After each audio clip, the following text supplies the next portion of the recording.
हाँ तो बच्चे, सेकंड फैक्टर जो आएगा, सेकंड फैक्टर है टेम्परेचर का। The solubility of a gas in a liquid solvent temperature पर भी डिपेंड करती है। टेम्परेचर का भी एक बहुत इंपॉर्टेंट रोल रहता है।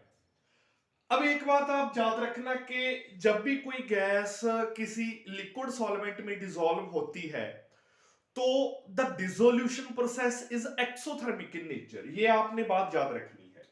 तो मैं यहां पर एक काइंड ऑफ इक्वेशन लिख रहा हूं कि सॉल्यूट जो एक गैस थी, एनी गैस जब एक सॉल्वेंट में डिसॉल्व होती है, सॉल्वेंट मेरा लिक्विड सॉल्वेंट है और एक सैचुरेटेड सॉल्यूशन बन जाता है, तो मैं यहां पर इक्विलिब्रियम शो कर रहा हूं आपको। यहां सैचुरेटेड सॉल्यूशन बन चुका है ऑफ गैस इन लिक्विड। तो इसके लिए जो डेल्टा एच आएगा that will always be negative. मतलब the process of dissolution of a gas in a liquid और any common solvent is always exothermic in nature. मतलब हीट रिलीज होती है, there is a release of heat जब भी dissolution of gas होती है। पर अब अगर मैं ड्यूरिंग दिस डिसोल्यूशन प्रोसेस, जब कोई गैस किसी लिक्विड में डिसॉल्व हो रही है, तो इस डिसोल्यूशन प्रोसेस के दरमियान जब मैं टेम्परेचर इंक्रीज कर देता हूं, तो आपको पता है कि अगर ये डिसोल्यूशन प्रोसेस एक्सोथर्मिक है तो इसका मतलब the coming of gas out of the solvent endothermic होगा।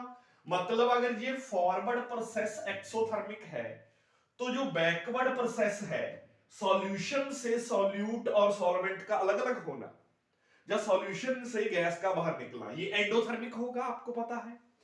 तो दैट्स व्हाई जब मैं टेम्परेचर इंक्रीज करूंगा, ऑन इंक्रीजिंग द टेम्परेचर, तो आपको पता है ली चैटलर्स प्रिंसिपल के अकॉर्डिंग इक्विलिब्रियम उस इंक्रीज इन द टेम्परेचर को अपोज करेगा। इंक्रीज इन द टेम्परेचर को equilibrium since increase in the temperature को अपोज करेगा, therefore the equilibrium will shift in the backward direction. तो इक्विलिब्रियम बैकवर्ड डायरेक्शन में हो जाएगा शिफ्ट। और हम इसको ऐसे भी बोल सकते हैं कि the solubility of gas in a particular solvent decrease करेगी। बिकॉज अगर इक्विलिब्रियम बैकवर्ड डायरेक्शन में शिफ्ट होता है तो बैकवर्ड डायरेक्शन में जो प्रोसेस चल रहा है वो तो है सॉल्यूशन में से गैस का बाहर निकलना, कि सॉल्यूशन से सॉल्वेंट और सॉल्यूट का बनना। तो because forward reaction was exothermic, the forward process was, reaction मत बोलो because we are dealing with mixtures. तो because the forward process was exothermic, therefore when we increase the temperature, the equilibrium will try to oppose that increase in the temperature. So according to Lee-Chatler's principle, equilibrium will shift in the backward direction and backward direction में solubility decrease होती हुई दिख रही है हमें। Gas solution से बाहर जाती हुई दिख रही है, आपका सॉल्यूट बाहर चला जाएगा। That's why on increasing the temperature किसी लिक्विड में गैस की सॉल्युबिलिटी डिक्रीज करती है। दैट्स व्हाई आपने सिंपली, अगर मैं एग्जांपल आपको बोलूं, आपने देखा होगा जब भी हम वाटर को बॉयल करते हैं, आपको पता है एक क्वेश्चन भी है से रिलेटेड जो आपने लोअर क्लासेस में पढ़ा होगा कि the boiled water taste is flat. Boiled water का कोई टेस्ट नहीं होता, it taste is flat. Why does the boiled water taste is flat? Because जो boiled water है उसमें से जितनी भी गैस एयर घुली हुई है, जो एयर डिसॉल्व थी वो उससे बाहर निकल गई। क्यों? जैसे जैसे आप पानी को गर्म करते गए, बॉयल करते गए, तो गैस की, एयर की सॉल्युबिलिटी डिक्रीज करती गई। गैस धीरे धीरे करके, वो बबल भी आपने देखे होंगे जब समटाइम्स आपने पानी गर्म करते हो आप, तो बबल सरफेस पर आते हैं नीचे से लेकर, तो गैस बाहर चली जाती है। तो बिकॉज एयर पानी में से बाहर चली गई है, और आपको यह भी पता होगा कि पानी में घुली हुई एयर या उसमें डिसॉल्व्ड इंप्यूरिटीज के कारण उस पानी का एक पर्टिकुलर टेस्ट बन जाता है। अदरवाइज पानी, प्योर वाटर का कोई टेस्ट नहीं होता, डिस्टिल्ड वाटर का भी कोई टेस्ट नहीं होता, यू नो इट।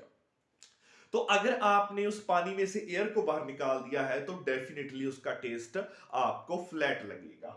तो दैट इज द रीजन कि टेम्परेचर बढ़ाने से ऑलवेज सॉल्युबिलिटी कम होगी। इसको याद रखने का एक तरीका, आप अगर ली चैटलर्स प्रिंसिपल के अकॉर्डिंग नहीं करना तो आप ऐसे भी कर सकते हो कि जो गैस के मॉलिक्यूल्स लिक्विड के अंदर हैं उनके पास टेम्परेचर बढ़ाने से काइनेटिक एनर्जी आई, काइनेटिक एनर्जी आई तो गैस पार्टिकल्स उस लिक्विड को छोड़कर फिर बाहर की तरफ भागेंगे कि रेट ऑफ इवेपोरेशन बढ़ जाएगा। आप इसको ऐसे भी समझ सकते हो, गैस उस पानी में से बाहर चली जाएगी। और थर्ड फैक्टर में मैं बच्चों आगे डिस्कस करने वाला हूं द इफेक्ट ऑफ प्रेशर।